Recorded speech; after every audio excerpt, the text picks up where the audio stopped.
मेरे प्यारे हमवतनों, नमस्कार। अगस्त के इस महीने में आप सभी के खतूत, पैगामात और कार्ड्स ने मेरे दफ्तर को तिरंगे से भरपूर कर दिया है। मुझे ऐसा शायद ही कोई ख़त मिला हो जिस पर तिरंगा ना हो या तिरंगे और आज़ादी से जुड़ी बात ना हो। बच्चों ने, नौजवान साथियों ने तो अमृत महोत्सव पर इंतहाई खूबसूरत और दिलकश तस्वीर और फनकारी भी बनाकर भेजी है। आज़ादी के इस महीने में हमारे पूरे मुल्क में हर शहर, हर गांव में अमृत महोत्सव की अमृत धारा बह रही है। अमृत महोत्सव और यौम आज़ादी के इस खास मौके पर हमने मुल्क की इज्तिमाई ताकत का नज़ारा किया है। एक बेदारी का एहसास हुआ है। इतना बड़ा मुल्क, इतना तनव्वुर, लेकिन जब बात तिरंगा लहराने की आई तो हर कोई एक ही जज्बे से सरशार दिखाई दिया।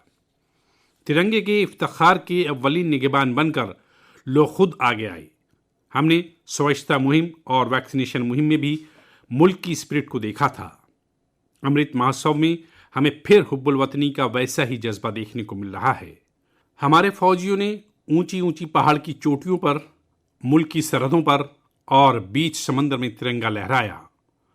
लोगों ने तिरंगा मुहिम के लिए अलग अलग इनोवेटिव आइडियाज़ भी निकाले, जैसे नौजवान साथी कृष्णील अनिल जी ने। अनिल जी एक पजल आर्टिस्ट हैं और उन्होंने रिकॉर्ड वक्त में खूबसूरत तिरंगा मोज़ेक आर्ट तैयार किया है।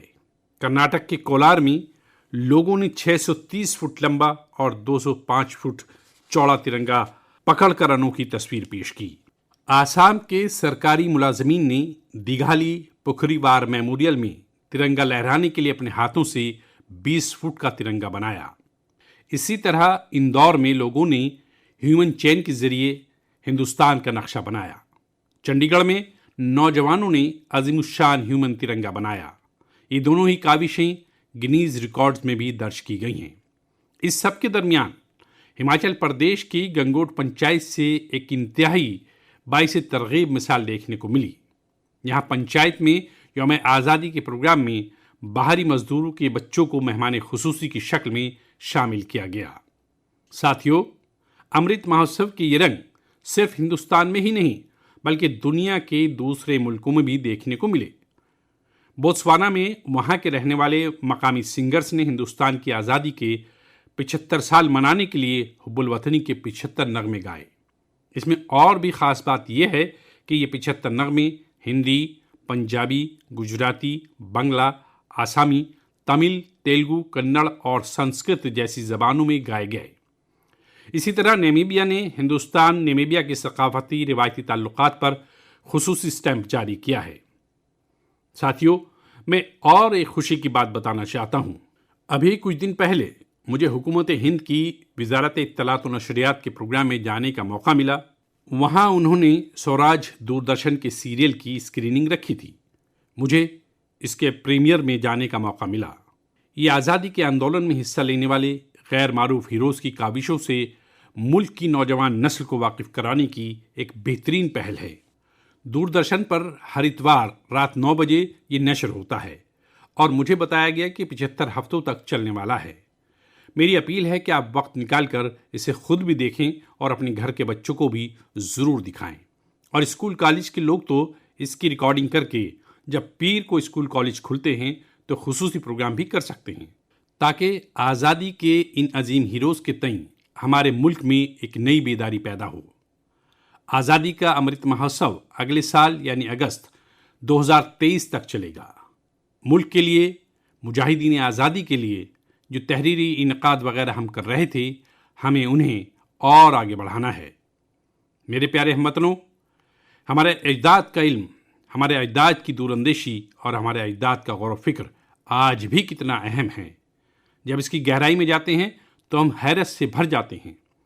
हज़ारों साल पुराना हमारा ऋग्वेद में कहा गया है, ओमान मापो मानुषी अमृतम धात तोकाए तन्याय शमयोह योयम हिष्टा भिज्जो मातृतमा विश्वस्य स्थातु जगतो जनत्रिय। यानी ए आप इंसानियत के गहरे दोस्त हैं, आप जिस दहिंदा हैं, आपसे ही अनाज पैदा होता है और आपसे ही हमारी औलादों का फ़ायदा होता है। आप हमें सलामती अता करने वाले हैं और सभी बुराइयों से दूर रखते हैं। आप सबसे उम्दा इलाज हैं और आप ही इस कायनात के पालनहार हैं। सोचिए, हमारी सकाफत में हज़ारों साल पहले आब और आबी तहफ़्फ़ुज़ की अहमियत समझी गई है। जब ये इल्म हम आज के तनाजुर में देखते हैं तो पुरकैफ हो उठते हैं, लेकिन जब इसी इल्म को मुल्क अपनी सलाहियत की शक्ल में कबूल करता है तो उनकी ताकत कई गुना बढ़ जाती है। आपको याद होगा, मन की बात में मैं ही 4 महीने पहले मैंने अमृत सरोवर की बात की थी।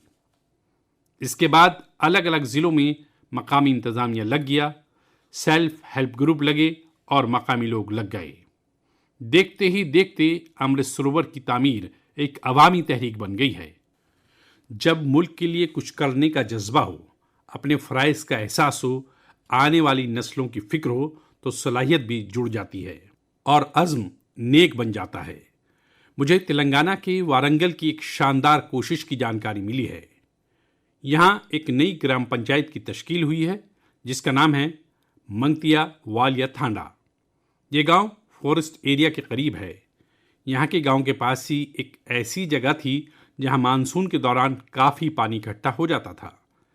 गांव वालों की पहल पर अब इस जगह को अमृत सरोवर मुहिम के तहत डेवलप किया जा रहा है। इस बार मानसून के दौरान हुई बारिश में ये सरोवर पानी से लबालब भर गया है। मैं मध्य प्रदेश के मंडला में मोचा ग्राम पंचायत में बने अमृत सरोवर के बारे में भी आपको बताना चाहता हूँ। ये अमृत सरोवर कान्हा नेशनल पार्क के पास बना है और इसने इस इलाके की खूबसूरती को और बढ़ा दिया है। उत्तर प्रदेश के ललितपुर में नौ तामीरशुदा शहीद भगत सिंह अमृत सरोवर भी लोगों को काफ़ी राग़िब कर रहा है। यहाँ के निवारी ग्राम पंचायत में बना ये सरोवर 4 एकड़ में फैला हुआ है। सरोवर के किनारे हुई शजरकारी इसकी खूबसूरती को बढ़ा रही है। सरोवर के पास लगे 35 फुट ऊंचे तिरंगे को देखने के लिए भी दूर दूर से लोग आ रहे हैं। अमृत सरोवर की ये मुहिम कर्नाटक में भी जोरों पर चल रही है। यहाँ के बागलकोट ज़िले के बिलकेरूर गांव में लोगों ने बहुत खूबसूरत अमृत सरोवर बनाया है। दरअसल इस इलाके में पहाड़ से निकले पानी की वजह से लोगों को बहुत मुश्किल होती थी। किसानों और उनकी फसलों को भी नुकसान पहुंचता था। अमृत सरोवर बनाने के लिए गांव के लोग सारा पानी चैनलाइज करके एक तरफ ले आए। इससे इलाके में सैलाब की परेशानी भी दूर हो गई। अमृत सरोवर मुहिम हमारी आज की कई मुश्किलात का हल तो करती ही है, हमारी आने वाली नस्लों के लिए भी उतना ही ज़रूरी है। इस मुहिम के तहत कई जगहों पर पुराने आबी ज़खायर का भी अहया किया जा रहा है। अमृत सरोवर का इस्तेमाल मवेशियों की प्यास बुझाने के साथ ही खेती किसानी के लिए भी हो रहा है। इन तालाबों की वजह से आसपास के इलाकों का ग्राउंड वाटर टेबल बढ़ा है, वहीं उनके चारों तरफ हरियाली भी बढ़ रही है। इतना ही नहीं, कई जगह लोग अमृत सरोवर में माही परवरी की तैयारियों में भी मसरूफ़ हैं। मेरी आप सभी से और ख़ासकर मेरे नौजवान साथियों से अपील है कि आप अमृत सरोवर मुहिम में बढ़ चढ़कर हिस्सा लें और आबी ज़ख़ीरा अंदोज़ी और आबी तहफ़्फ़ुज़ की इन कोशिशों को पूरी की पूरी ताकत दें, इसको आगे बढ़ाएं। मेरे प्यारे हमवतनों, आसाम के बोंगाई गांव में एक दिलचस्प प्रोजेक्ट चलाया जा रहा है, प्रोजेक्ट संपूर्णा। इस प्रोजेक्ट का मकसद है कम ग़िज़ाइयत के ख़िलाफ़ लड़ाई, और इस लड़ाई का तरीक़ा भी बहुत यूनिक है। इसके तहत किसी आंगनबाड़ी मरकज़ के एक सेहतमंद बच्चे की माँ एक कम ग़िज़ाइयत वाले बच्चे की माँ से हर हफ्ते मिलती है और ग़िज़ाइयत से मुतालिक सारी जानकारियों पर बात करती है। यानी एक माँ दूसरी माँ की दोस्त बनकर उसकी मदद करती है, उसे दर्स देती है। इस प्रोजेक्ट की मदद से इस इलाके में एक साल में 90% से ज़्यादा बच्चों में कम ग़िज़ाइयत दूर हुई है। आप तसव्वुर कर सकते हैं, क्या कम ग़िज़ाइयत दूर करने में नगमा मौसीकी और भजन का भी इस्तेमाल हो सकता है? मध्य प्रदेश के दतिया ज़िले में मेरा बच्चा मुहिम में इसका कामयाब तजर्बा किया गया। इसके तहत ज़िले में भजन कीर्तन मुनक्किद हुए, जिसमें पोषण गुरु कहलाने वाले उस्तादों को बुलाया गया। एक मटका प्रोग्राम भी हुआ। इसमें ख़वातीन आंगनबाड़ी के मरकज़ के लिए मुट्ठी भर अनाज लेकर आती हैं और इसी अनाज से सनीचर को बाल भोज का एहतमाम होता है। इससे आंगनबाड़ी मराकज़ में बच्चों की हाजिरी बढ़ने के साथ ही कम ग़िज़ाइयत भी कम हुई है। अदम तग़ज़िया के तईं बेदारी बढ़ाने के लिए एक यूनिक मुहिम झारखंड में भी चल रही है। झारखंड के गिरिडीह में सांप सीढ़ी का एक गेम तैयार किया गया है।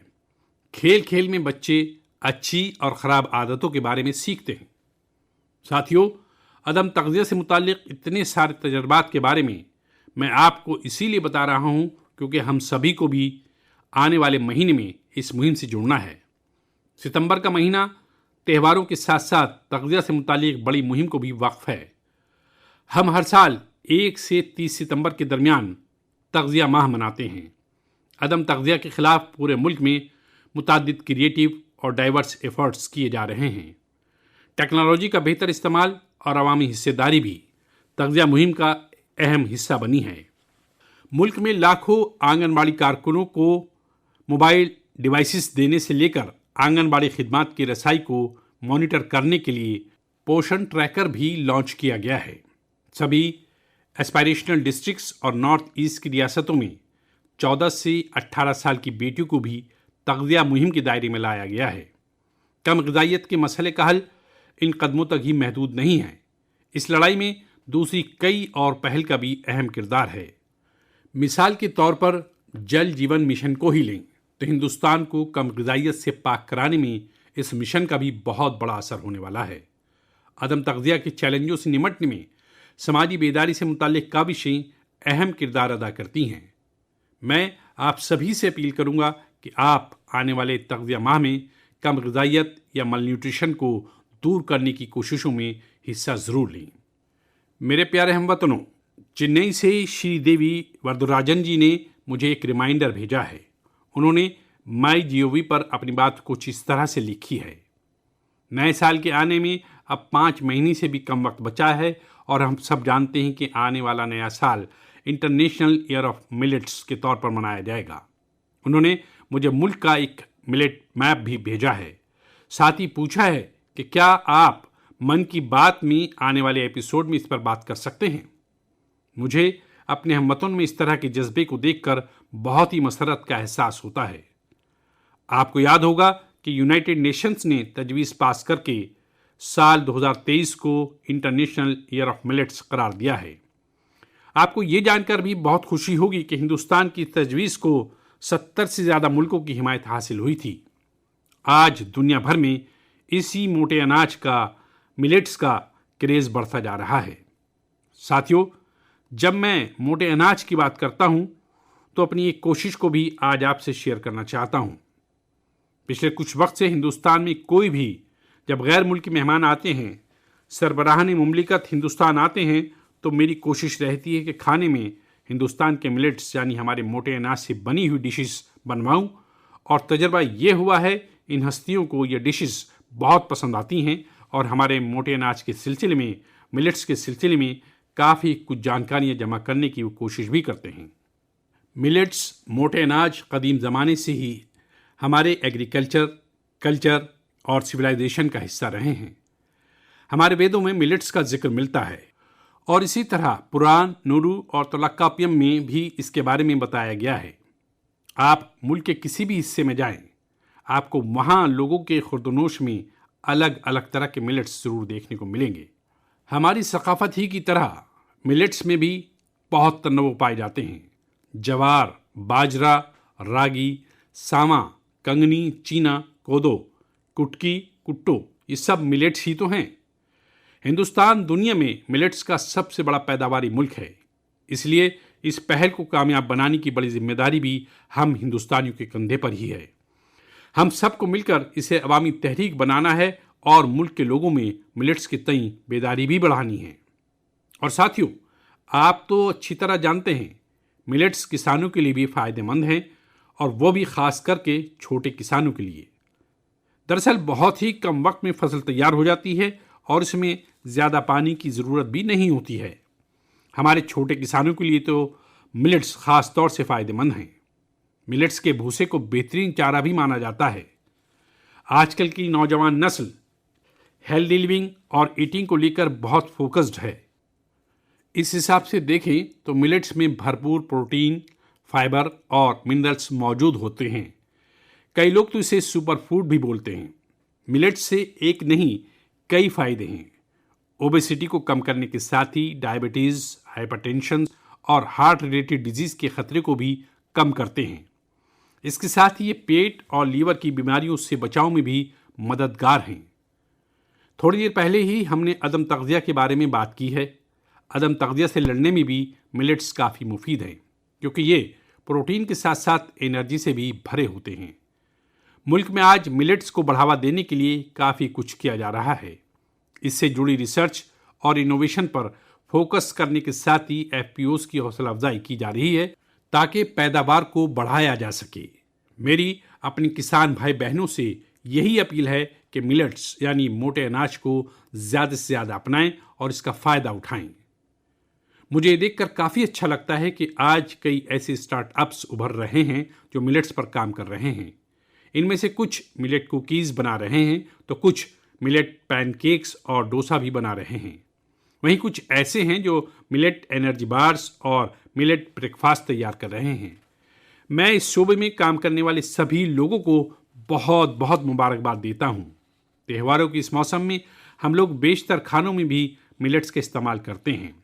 आप अपने घरों में बने ऐसे खानों की तस्वीरें सोशल मीडिया पर ज़रूर शेयर करें ताकि लोगों के दरमियान मिलेट्स को लेकर बेदारी बढ़ाने में मदद मिले।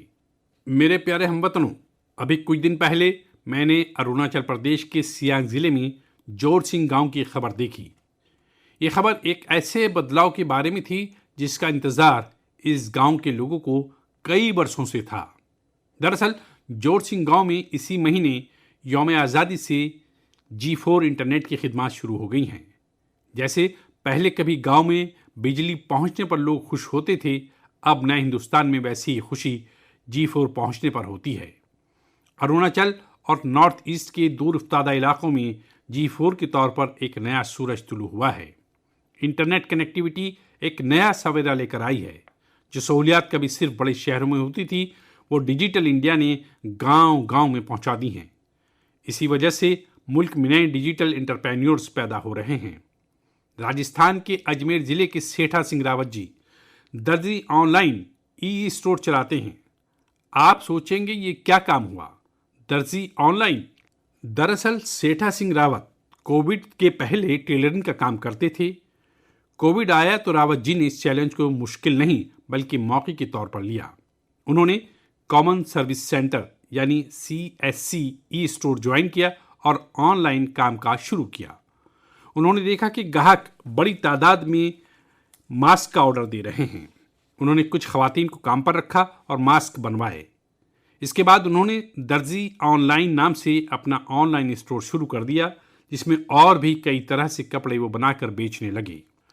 आज डिजिटल इंडिया की ताकत से सेठा सिंह जी का काम इतना बढ़ चुका है कि अब उन्हें पूरे मुल्क से ऑर्डर मिलते हैं। सैकड़ों खवातीन को उन्होंने अपने यहाँ रोजगार दे रखा है।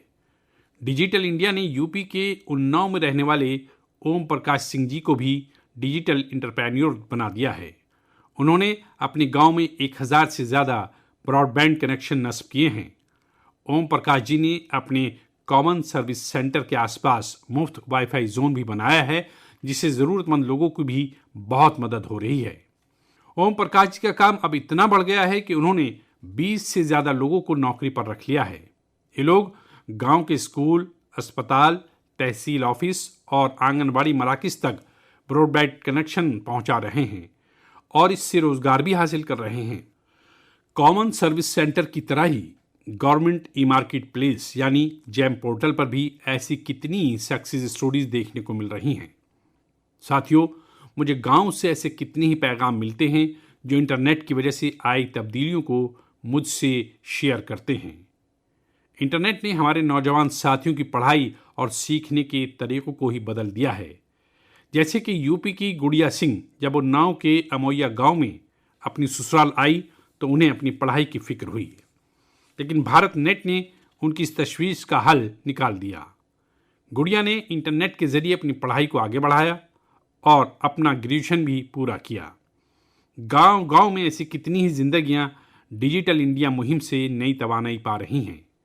आप मुझे गांव के डिजिटल एंटरप्रेन्योर्स के बारे में ज़्यादा से ज़्यादा लिखकर भेजें और उनकी सक्सेस स्टोरीज को सोशल मीडिया पर भी ज़रूर शेयर करें। मेरे प्यारे हमवतनों, कुछ वक्त पहले मुझे हिमाचल प्रदेश से मन की बात के एक सामे रमेश जी का ख़त मिला। रमेश जी ने अपने ख़त में पहाड़ों की कई खूबियों का जिक्र किया है। उन्होंने लिखा है कि पहाड़ों पर बस्तियां भले ही दूर दूर बसती हों, लेकिन लोगों के दिल एक दूसरे के बहुत नज़दीक होते हैं। वाकई पहाड़ों पर रहने वाले लोगों की ज़िंदगी से हम बहुत कुछ सीख सकते हैं। पहाड़ों का तर्ज हयात और सकाफत से हमें पहला सबक तो यही मिलता है कि हम हालात के दबाव में ना आएँ तो आसानी से उन पर फतेह भी हासिल कर सकते हैं। और दूसरा, हम कैसे मकामी वसाइल से खुद कफील बन सकते हैं। जिस पहले सबक का जिक्र मैंने किया, इसकी खूबसूरत तस्वीर इन दिनों स्पीति इलाके में देखने को मिल रही है। स्पीति एक कबायली इलाका है। यहाँ इन दिनों मटर तोड़ने का काम चलता है। पहाड़ी खेतों पर यह एक मेहनत भरा और मुश्किल काम होता है, लेकिन यहाँ गांव की खवातीन इकट्ठा होकर एक साथ मिलकर एक दूसरे के खेतों से मटर तोड़ती हैं। इस काम के साथ साथ खवातीन मकामी गीत छपरा माझी छपरा ये भी गाती हैं। यानी यहाँ आपसी ताउन भी कदीम रिवायत का एक हिस्सा है। स्पीति में मकामी वसाइल के बेहतर इस्तेमाल की भी बेहतरीन मिसाल मिलती है। स्पीति में किसान जो गाय पालते हैं, उनके गोबर को खुश्क करके बोरियों में भर लेते हैं। जब सर्दियाँ आती हैं तो इन बोरियों को गाय के रहने की जगह में, जिसे यहाँ खूड़ कहते हैं, इसमें बिछा दिया जाता है। बर्फबारी के बीच ये बोरियां गायों को ठंड से बचाती हैं। सर्दियाँ जाने के बाद यही गोबर खेतों में खाद की शक्ल में इस्तेमाल किया जाता है।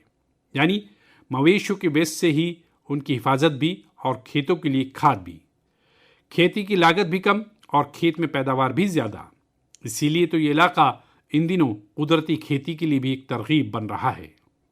साथियों, इसी तरह की कई काबिल सताइश कोशिशें हमारी एक और पहाड़ी रियासत उत्तराखंड में भी देखने को मिल रही हैं।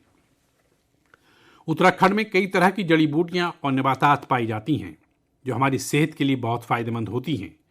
इन्हीं में से एक फल है बेडू। इसे हिमालयन फिग के नाम से भी जाना जाता है। इस फल में मिनरल और विटामिन भरपूर मिकदार में पाए जाते हैं। लोग फल की शक्ल में तो इसका इस्तेमाल करते ही हैं, साथ ही कई बीमारियों के इलाज में भी इसका इस्तेमाल होता है। इस फल की इन्हीं खूबियों को देखते हुए अब बेडू के जूस, इससे बनी जैम, चटनी, अचार और इन्हें खुश्क करके तैयार किए गए ड्राई फ्रूट को बाजार में उतारा गया है। पिथौरागढ़ इंतजामिया की पहल और मकामी लोगों की ताउन से बेडू को बाजार तक अलग अलग शक्लों में पहुंचाने में कामयाबी मिली है। बेडू को पहाड़ी अंजीर के नाम से ब्रांडिंग करके ऑनलाइन मार्केट में भी उतारा गया है। इससे किसानों को आमदनी का नया जरिया तो मिला ही है, साथ ही बेडू के तिब्बी फायदों का असर दूर दूर तक पहुंचने लगा है। मेरे प्यारे हमवतनों, मन की बात में आज शुरुआत में हमने आज़ादी के अमृत महोत्सव के बारे में बात की है। यौम आज़ादी के अजीम जश्न के साथ साथ आने वाले दिनों में और भी कई त्यौहार आने वाले हैं। अभी कुछ दिन बाद ही भगवान गणेश की पूजा का त्यौहार गणेश चतुर्थी है। गणेश चतुर्थी यानी गणपति बप्पा के आशीर्वाद का त्यौहार। गणेश चतुर्थी के पहले ओणम का त्यौहार भी शुरू हो रहा है। ख़ासतौर से केरला में ओणम अमन और खुशहाली के जज्बे के साथ मनाया जाएगा। 30 अगस्त को हरतालिका तीज भी है। उड़ीसा में 1 सितंबर को नुआखाई का त्यौहार भी मनाया जाएगा। नुआखाई का मतलब ही होता है नया खाना, यानी ये भी दूसरे कई त्यौहारों की तरह ही हमारी ज़रई रिवायत से जुड़ा त्यौहार है। इसी दौरान जैन समाज का संवत्सरी त्यौहार भी होगा। हमारे ये सभी त्यौहार हमारी सकाफती खुशहाली और जिंदा दिली की मिसाल हैं। मैं आप सभी को इन त्योहारों और ख़ास मौक़े के लिए मुबारकबाद देता हूँ। इन त्योहारों के साथ साथ कल 29 अगस्त को मेजर ध्यानचंद जी के यौम पैदाइश पर कौमी यौम खेल भी मनाया जाएगा। हमारे नौजवान खिलाड़ी आलमी स्टेजों पर हमारे तिरंगे की शान बढ़ाते रहें, यही हमारा ध्यानचंद जी के तई खिराज अक़ीदत होगा। मुल्क के लिए हम सभी मिलकर ऐसे ही काम करते रहें, मुल्क का वक़ार बढ़ाते रहें। इसी उम्मीद के साथ मैं अपनी बात ख़त्म करता हूँ। अगले माह एक बार फिर आपसे मन की बात होगी। बहुत बहुत शुक्रिया।